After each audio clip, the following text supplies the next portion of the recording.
For years, Trey Harrell has been involved in law here in South Carolina, and now he wants to get into politics as a candidate for the South Carolina State House District 110. In this special edition of Quintin's Close-Ups, I speak exclusively with him one-on-one.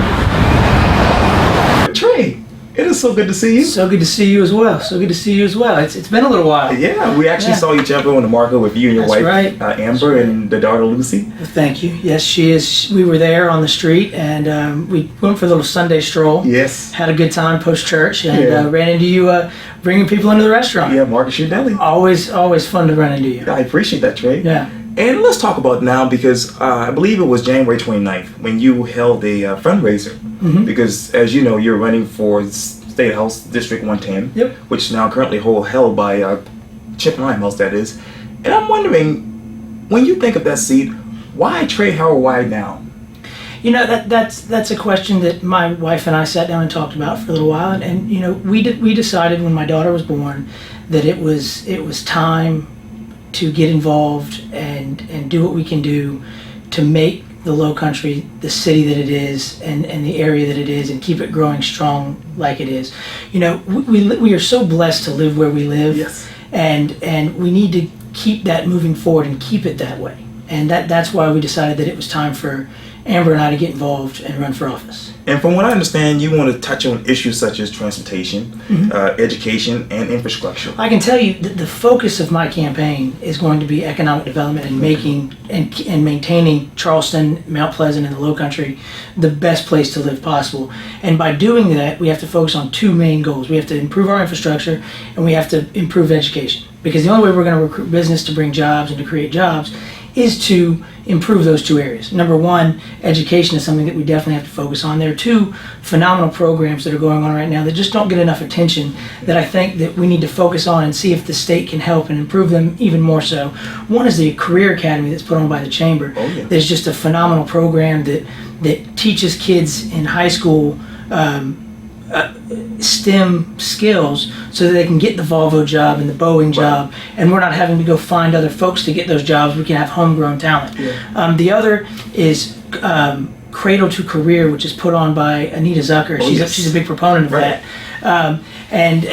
What that program does is just phenomenal, guiding kids to give them the skills they need to maintain a job, and get a job, whether it be if they don't go to college or do go to college. You know, both of those programs have major business partnerships with businesses around the Mount Pleasant, Charleston metro areas, and it's just such a wonderful program. And if we can get these kids into jobs and focused and improve our workforce to that level, we'll be able to recruit the business that we need to get to South Carolina to keep Charleston moving forward and the Low Country moving forward.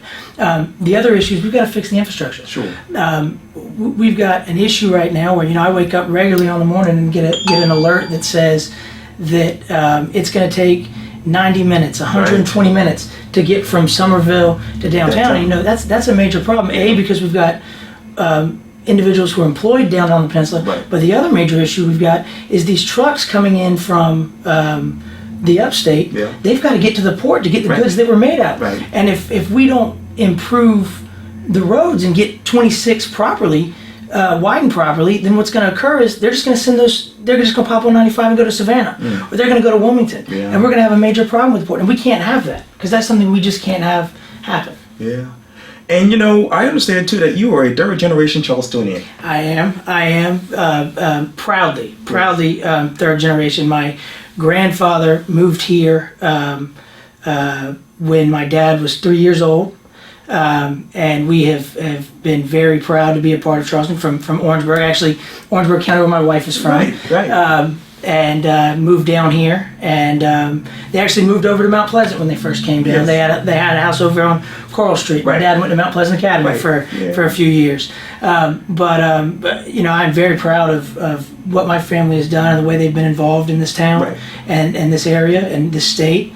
And you know, I just want to keep the tradition alive, keep moving forward. And describe to me the following one word: the University of South Carolina. Amazing. The Honorable J.C. Nicholson Jr. Mentor. Let me hit on him. Sure. Working for him was probably one of the greatest experiences I've had. I learned so much from watching it, and it really helps with my law practice now because I got to see it from such a great angle, and he was such a well-respected judge Right. that he is just phenomenal, and with what the matters that he's dealing with now, I don't think that there's a better judge to handle that matter right now. I think he's going to do a heck of a job. Amber, one word. Oh, beautiful. I know you said one word. No, you're good. But I can't just talk about my wife in one word. Sure. She's beautiful and patient. Would probably be the best way to describe her. She has been by my side through thick and thin, and she's my best friend. Yeah. So I'm just very fortunate. Lucy, one word. Oh, princess. Yes. I tell you what, on early September when she was born, Right. was probably the greatest day of my life. And I'll tell you, best part, you don't have any kids, do you? Yeah, no kids. No kids.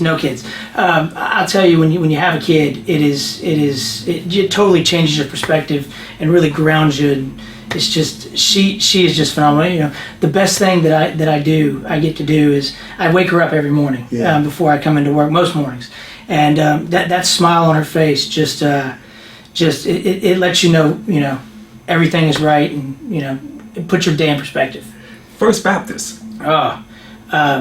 There's two ways you got to look at First Baptist. Now, Right. I went there for high school. Right. So that was great experiences.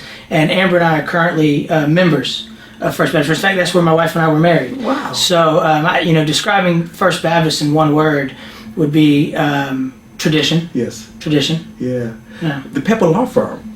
Pepper Law. There's so many words to describe the Pepper Law Firm. Hardworking. Yeah. Trey Harrell, one word. Oh, that is a trap a lot of people fall into. I'll tell you, that's a question for my wife at another time. But I think if you were to describe instead of describing me at one word, let me describe what our campaign is going to be in one word. We want to focus on education.